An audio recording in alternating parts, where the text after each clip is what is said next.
So talking about the ROG Phone 3, you already know that this is probably the most powerful Android smartphone right now. I mean, Snapdragon 865 Plus, LPDDR5 RAM, UFS 3.1 storage, these are the best you can get on an Android smartphone. And the benchmarks are great. I mean, these are the Geekbench 5 scores and they're clearly better than the 865 scores. Plus the phone has this 144Hz screen which is just crazy smooth.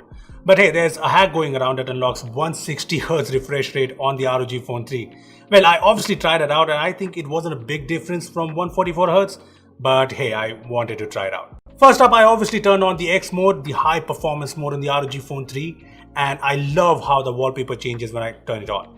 Next up, I opened up Pubg Mobile, and here I can just swipe from the left edge to bring Game Genie, the place where you get all the gaming centric features. Here I can increase the brightness and lock it, change the refresh rate of the screen, enable no calls and no alerts so that absolutely no one disturbs me doing something very important.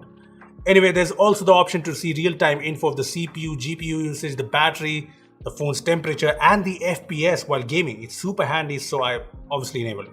Another thing I did is set up these floating window app shortcuts. So with this, even when I'm in a game, I can just open up an app like say Messages or WhatsApp in a floating window and check out my messages.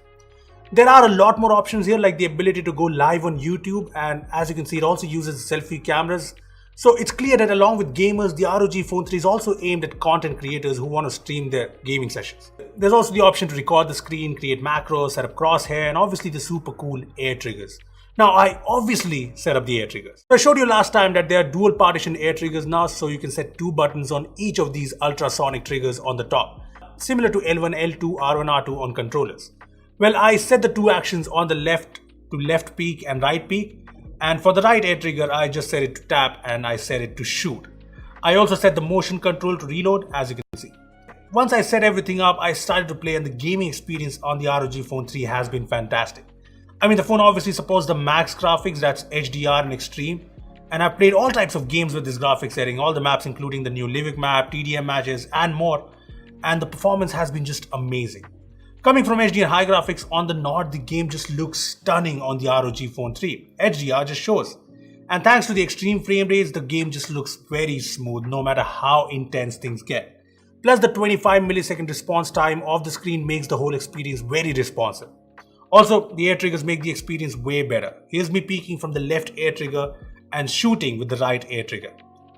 I've been playing with the setup for some time and it's just so much fun because now I can move around while I'm shooting, which is something I failed to do with just 2 fingers on the screen. Also, I've set the motion control to reload so I can just do this to reload and well, it's just... Now, it's not just the performance or the air triggers or the motion gestures that make the Pubg experience of ROG Phone 3 so great.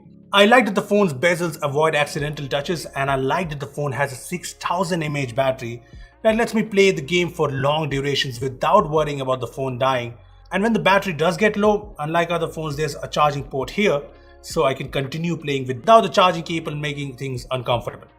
Also, I know the phone does not have a headphone jack, but the other USB-C port can be used to plug in your USB-C headphones or even 3.5mm headphones with the dongle in the box.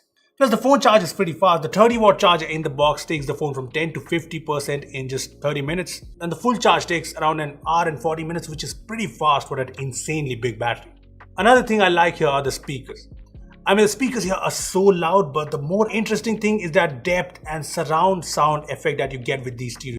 In fact, I set the air triggers in COD Mobile as well, another very popular game, and here too I set the left trigger for scoping and the right trigger for shooting. And as you can see, the air trigger setup works very well in COD too. And this is me playing the game at very high graphics and max frame rates, and the game just looks super smooth and the visuals are just great. I also played Asphalt 9 and this is another intensive game that looks amazing on the ROG Phone 3 with high graphics and very smooth gameplay. I also wanted to test a few 144Hz games, so I downloaded a couple of fun games that I played in the past, Into the Dead 2 and Injustice 2. And you know what, both games look and feel awesome. I mean, the games are responsive and everything just flows.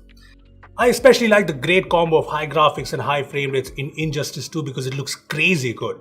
I mean, the action, all the movements are all very clearly visible thanks to the high refresh rates. The motion gestures, the gaming features, the streaming capabilities are just so good.